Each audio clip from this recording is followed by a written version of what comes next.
This is a military school like you can't imagine. It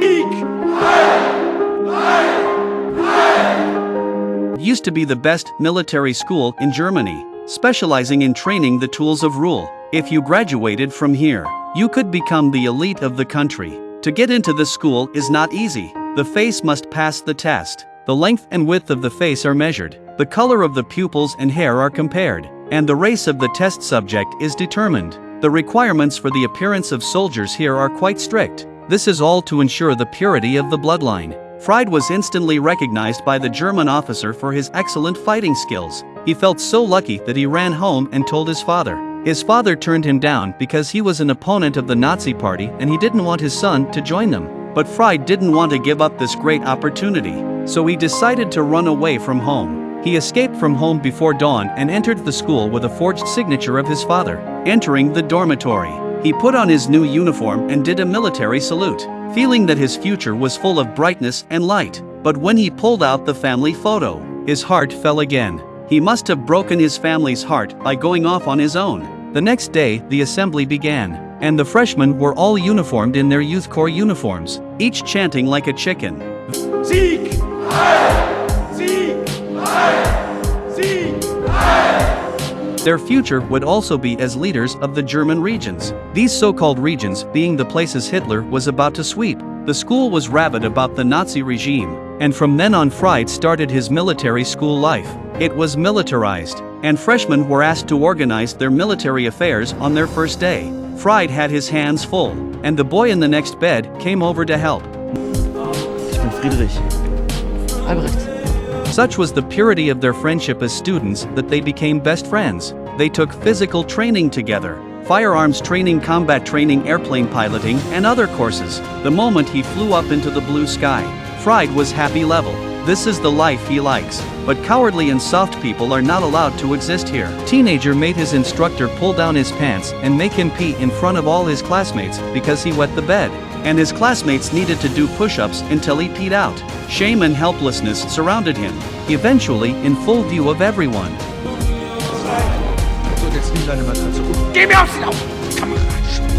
When he returned to his dorm at night, Fried saw that his roommate had been punished by the instructor again. He was carrying a mat and standing downstairs in his shorts. It was cold and this was cruel. Fried felt sorry for him but couldn't help him. What happened the next day ended up casting an everlasting shadow on Fried. In this class, they learn how to throw grenades.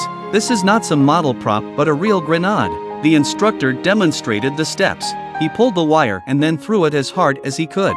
One by one, the students nervously got into practice. Apparently, an accident was about to happen. A timid student took the grenade handed to him by the instructor, and his mind went blank just as he pulled the fuse off. The instructor yelled at him, but this made him even more nervous, and his hand shook and the grenade fell to the ground. The instructor saw that the situation was not right and instinctively ran backwards. The others froze. At that moment, the bedwetting boy pounced on him with determination and covered the grenade with his body. The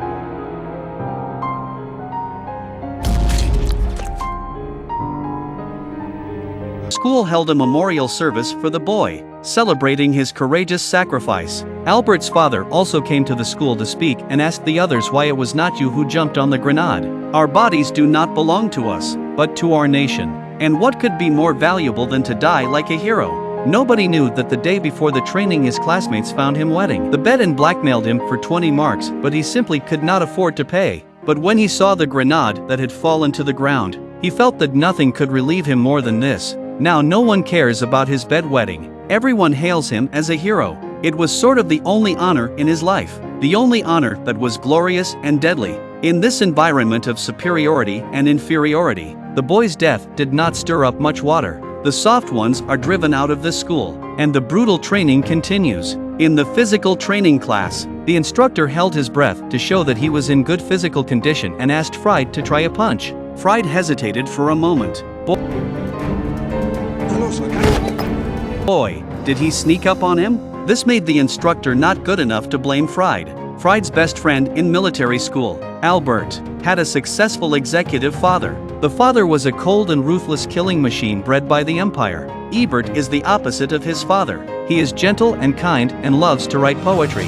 But the empire, which believes in war, does not need poets. At his father's birthday party, Ebert wrote a poem to present to his father, and he was interrupted before he could read it.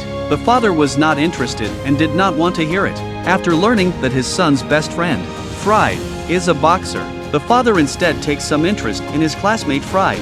He tells the two boys to go to the basement and face off immediately.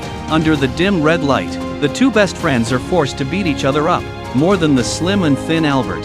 Fried of course wins. The officer's father took Fried's shoulder and encouraged him, but ignored his son, who fell to the side.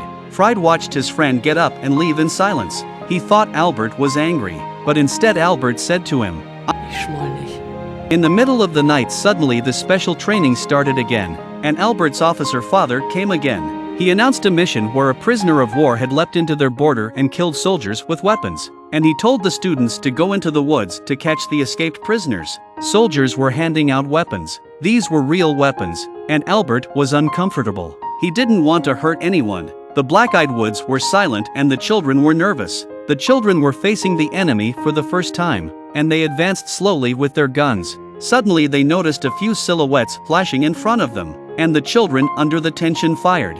After all, this is a battlefield. Either you die or I die. It wasn't until they came forward to check that they found a group of unarmed children of the same age. Albert broke down and he dropped his weapon. Get Los! Verbandszeug! Schnell! Stürze.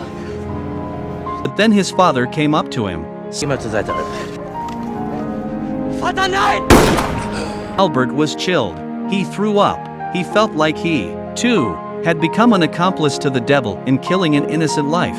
On the way back, Fried also heard gunfire and other soldiers executing prisoners of war. The night was unsettling for everyone. It was, after all, the first time they had ever killed anyone. The next day, in writing class, Albert finally couldn't take it anymore, and he openly attacked his officer father in front of everyone. The teacher kept warning him, but he wouldn't stop. Gefangene zu erschießen ist Unrecht. Sie waren weder bewaffnet, wie Gauleiter Stein angab, um uns aufzuhetzen, noch waren es Männer, sondern Kinder, die wir erschossen haben. He was eventually thrown out of the classroom by his teacher. This incident angered his father and he wanted to send Albert to the front. Fried was pissed off, and he couldn't understand why his best friend was doing this. Being sent to the front line certainly killed him 9 times. The two men wrestled together, then hugged and cried. The brutal training began again in the -20-degree weather. This time the training is everyone has to take off their clothes and jump in from the hole, grab the rope and swim to another frozen out. The previous students completed successfully. It was Albert's turn. He jumped into the water and stared into the icy abyss, not choosing to come up. Fried realized something was wrong and looked for his buddy on the ice. He saw Albert let go of the hand that was tugging on the rope. He went crazy and picked up the axe and smashed it against the ice to no avail. Albert's hand reached for the ice and their hands met across the ice. Albert looked at him as if he had 1,000 words, and finally just shook his head and then let go of his hand. The boy chose this way to fight against his father. Against this time, Fried was completely broken. He then realized that this place does not make itself out, but will eat away at his soul. When Albert's parents learned of their son's death, the mother was devastated, and the father said only one thing.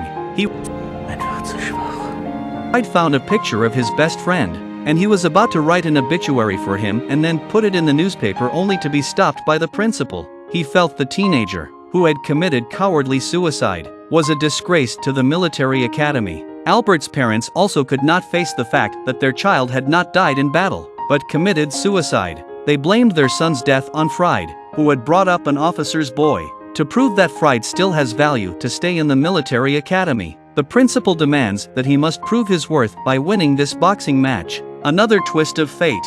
Fried knocked out his opponent and cheers rang out. Fried looked around and everyone was cheering for the victory that was about to come to him. Fried suddenly realized that it was these seemingly good cheers that were devouring lives. At that moment Fried decided to give up on victory and let his opponent punch him in the face. His faith completely collapsed. Eventually he was kicked out of school. The principal made him take off all his uniforms, not even leaving his pants on. That winter was cold, but Fried's heart was even colder.